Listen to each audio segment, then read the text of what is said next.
Connectivity. 1. Turn off modified Bluetooth. Let's go to Policy. Click the Add Policy button.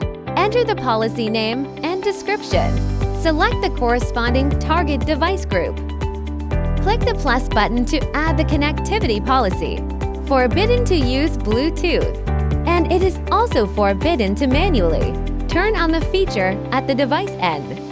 Click the Save button to finish adding the policy and return to the main page of policy. There will be new data added in the data table. Turn on the mobile device. Users may toggle Bluetooth on/off on their devices. To set up Bluetooth on the device, turn off the Modify Bluetooth button. Turn on Set Bluetooth on Device button. Click the Save button to finish adding the policy. Turn on the mobile device.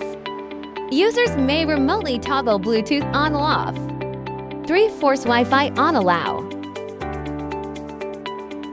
Change Force Wi-Fi on to allow.